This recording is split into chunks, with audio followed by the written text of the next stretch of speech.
Hello and welcome to this January working through reading of a selection of my everyday enchantment tarot cards.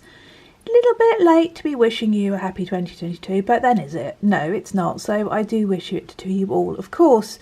And I'm hoping that the cards that I've chosen will give us a sort of feeling of this January Janus, looking back, looking forward, kind of assessing the year ahead. Where are we going? Where have we been? Type, vibe, energy. Yeah, probably showing my age a bit there with the word vibe. Anyway, yes, I just wanted to explain that I don't deliberately pick the cards out that I think will be the ones that I can say something about on this occasion. What I do is I split them into their suit colours. I don't have any viewing of the front of them. I just look at the back, I shuffle them, and then I go for the one of each suit pile that I think is calling to me to be picked. And sometimes I get two cards coming out at once, and so they both come along. And the same with the majors. You can see we've got two black bordered cards of the major arcana, and we've got two of the coins or earth suit in the green here. So I also wanted to explain before I begin that I am losing the light because I have faffed around too much before making this video, so I hope you can see it clearly enough. And what else did I want to say? Yes, I don't dwell on these cards too long before I make the video, because in reality, if you were doing a reading for somebody who was sitting in front of you, they would be picking the cards, and then you'd have a moment of reflection with the cards, and then you'd have to crack on with the reading. So I'm not spending ages beforehand going, what am I going to say about these? Because I know these cards intimately. I have spent years with them, and I hope that as I approach each of them, they will have something to say to us. Obviously, I'm not doing a specific reading for a person, but for us. And I'm hoping that there will be something in there for you at this time. And as you know, it's not a formal reading because I'm not a tarot reader. I'm just somebody that knows my own cards that well that I can share them with you and see what they're saying to us. So, I feel that the High Priestess and Justice here in the middle, not only because they're majors, but they're kind of anchoring this tete-a-tete between the cards together. Now, as I've said before, if this was an ideal situation, they would be in a round so that they'd be all talking to each other equally. Nobody would be in the front, nobody in the centre. It would all be they'd be in a chatting circle.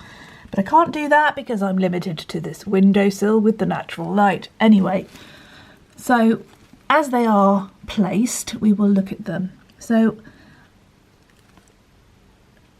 I think that the High Priestess is a wonderful card to have come up just now, because if you know the cards, you will know that in this instance, my High Priestess is sitting in a back alley in the moonlit night with a mirror that is for us, really. What are we seeing in it?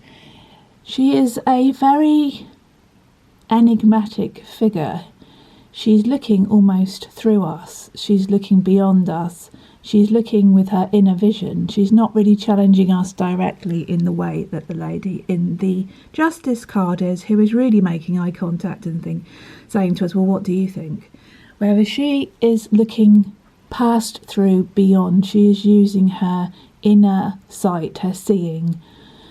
And she is having a moment of deep reflection, which is symbolised by the puddle on the floor reflecting the moon, which we can't see above her. Yes, so what is she saying at this point? Well, obviously it's a point of reflection. It's a point of thinking, where do we go from here? What do we want, both for ourselves and for the wider, the greater self, the wider community? But it's a card, sorry, please do focus. You know you want to. Creaky glove noises. If you're wondering about creaky glove noises, because my hands are all gnarly and I prefer them not to be visible. Anyway, yes, so she is what people might consider to be inert, because she's not actively engaging with anybody. Even the creatures in the image are not engaging directly with her.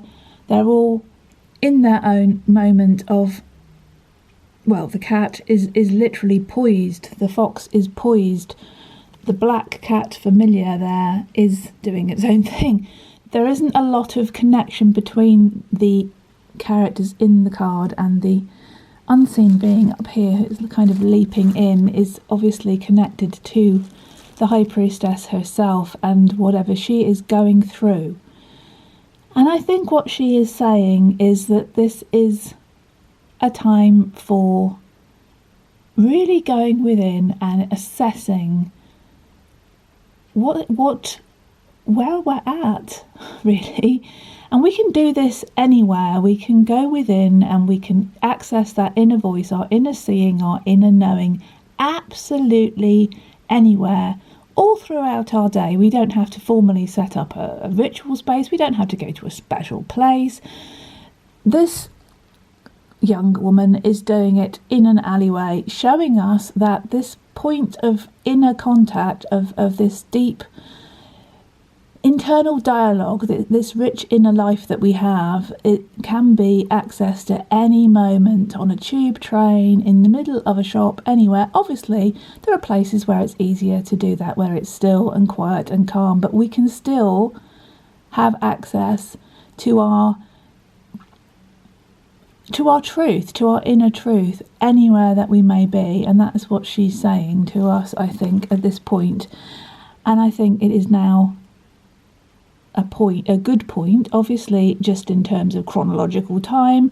January is always well, especially in the northern hemisphere, it's a time when we're spending a lot more time indoors generally, and there's a lot more time for this kind of reflection and thinking, well, what is this year ahead going to be like? But it's not just about sort of plotting and planning, it's really about accessing your own, for want of a better word, your own spirit, your own knowing, your own wisdom, your eternal self that knows what's best for both you in the coming cycle, but also for the wider, greater self. It's not just all about you, because if it was, this lady would be sitting on her own in an alleyway, but she's not. There are always creatures, there are always representatives of other beings around people in these cards. So that reminds us as well that whatever we're doing, however deep we're going to find out how we really feel and what we really would like to see manifest in the coming cycle, that it's not just about us. It's never just about us. And that sort of brings me on to this Justice card, which is a completely different sort of energy, really, because this one is full of action. It's full of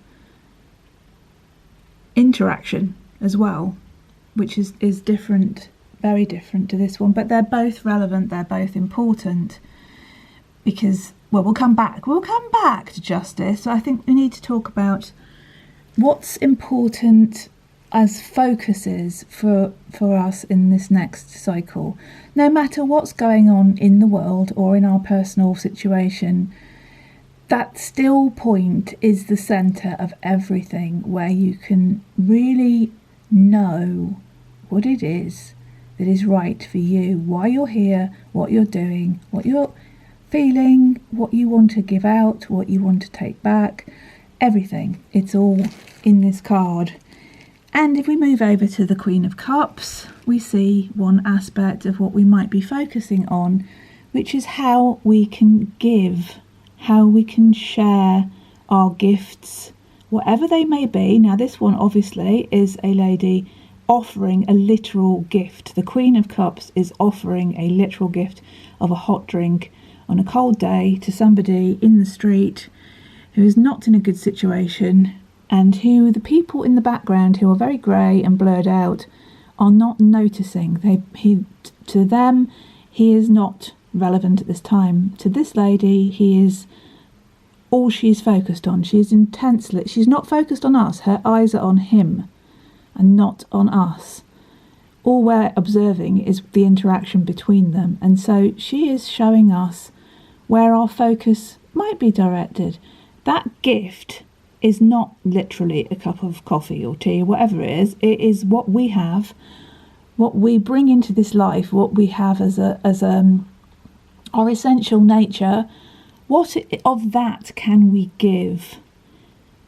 Not just sort of in a selfless, martyrish kind of way, which it could be a failing of the Queen of Cups. It can go too far in that direction where you feel that you have to be of service to the point of neglecting yourself. That's not what this card here, the High Priestess, is about at all. It's about balance, finding that balance. Again, the Justice card, you can see her hands are doing a balancing gesture between the two arguing men. It's about finding the balance between something that satisfies us and something that also gives of itself. So it's not purely a selfish act, but it's not completely a selfless act either. It's a combination of both. And I've talked about this in the other videos that I've made so far. Always holding that essential balance between knowing that you are an individual and also knowing that you are part of a greater, wider whole. Always keeping that and not letting yourself go sliding one way or the other, trying to always hold that. And if we go down to the Queen of Coins here, she is being both practical and giving. She is holding that balance really beautifully, and all of the creatures around her and her children and her wonderful fresh vegetables and fruit that she's selling from her own garden here, and the person that we can't see that's holding out the money here with the purse and the hand that's coming here, she's connecting with them. She's not looking directly at us, she's connecting with them. And I'm hoping I'm not going to lose my train here. It's really difficult when you're just speaking, completely involved in these cards. And what was that word? Yes. So I think the Queen of Coins is really a card that is holding that balance so beautifully, because it's not all about getting money. It's about a whole lifestyle which is involving the creatures around her, the people around her, the growing beings, the green beings behind her, which to me is just as we're all deeply connected in that way. And she's doing both. It could obviously slide one way or the other, where she's just giving things away, which is the martyrish kind of energy that we could find in the Queen of Cups, or she could be taking too much money for her produce. But at this present moment where we're observing her, she is showing us that there is both. There is a way to do both of these things simultaneously, to hold that balance between individual need and communal greater need. And that's rather beautiful. And if we come on to the other Coins card, the Ace above her, this one is totally different, because this person is single-mindedly working on something towards their own future. And again, there is absolutely nothing wrong with that. We go into deep reflection, we decide how our gifts and our talents and our skills can be best used in the world, and then we get on and do it. Otherwise we'd be, beautiful as this card is, we can't just stay there. We come back into reflection and we go back out into the world and we do something useful, hopefully, to the best of our ability. And this is what this person is doing, working with two unseen beings, and there is also a little sparrow sitting on the bucket there. The coin is very prominently placed in this card because it is the Ace of Coins, and it had to be because there was very few places I could put it. All of these things are kind of stylistic decisions as well, so you needed to know it was a coins card, and that was the only place it could balance really where you could see it, otherwise it would have been minuscule. So yes, this person is very, very focused, not looking at us, absolutely into their work, and there is nothing wrong with that at all.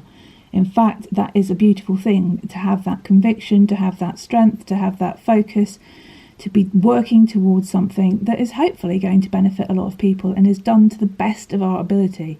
We are perfecting the art of ourselves which will benefit others. So yes, I think that was a goodly card. Then we swing over here and we see a couple of very different cards, the Blades cards, which are always slightly more tricksy, aren't they? Mr. Hairdresser, Mr. Loquacious, doesn't shut up hairdresser, who doesn't let this girl get a word in edgeways. She's not really looking directly at us, but she's kind of going, please. And even the dogs, in the little Shih Tzu dog down there is looking up, thinking, for goodness sake, man, there's somebody else here besides you. It's just opinions. Yes, and I think that sort of is something I'd like to talk about as well, which is that's his truth. He's doing what he's doing. He's good at his job. I hope he's good at his job. He seems to be. The salon is full. He's working in a busy place, and it just so happens that he has lots of things to say there. He wants to speak his truth, whether you want to hear it or not. And that is another important thing, because truth is such a big issue at the moment, and has been for quite a while. Kind of, what's fake, what's real, what do we believe? Can we believe what we're hearing? Should we believe what we're hearing? Which is the truth? Which version is the truth? Yes, I think you might know what I'm talking about in a wider sense. There has never been so much information coming at us as there is at the moment. It's just a bombardment of all different manner of opinions and thoughts and evidence and all sorts of things, and he is quite happy to give you his opinion on that matter. Not saying that he's a bad person. He just, he needs to perhaps learn when to be still and when to listen and understand what the other person might require as well, rather than giving us all the benefit of his great wisdom continually.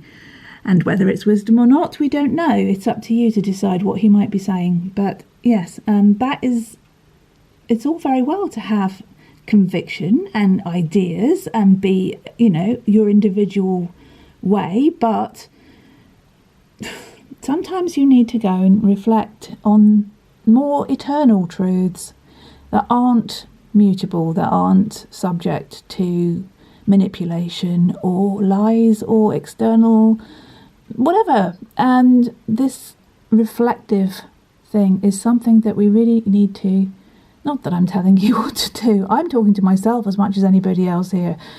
We all need to perhaps start going in more and stop taking in so much that's coming at us, so that we know our inner knowing can give us a more balanced and quiet, reflective aspect when people are arguing their truths. We don't know what might be right, what might be wrong, but we can reflect, we can research, we can go within, and we can stay in that centered place that isn't going to be swayed by somebody who bombards us, or just the flow of information that bombards us. I'm going to have to be a bit quick here. Sorry, I could talk for such a long time, but my camera will run out in 20 something minutes. So let's not miss out the Nine of Wands, who is here. And here is another man, this poor chap who has the courage of his convictions. He is absolutely persistent. He will not give up. He is a very admirable fellow, walking past the very people who have caused him to be injured in the first place. He is battered, but he is not broken.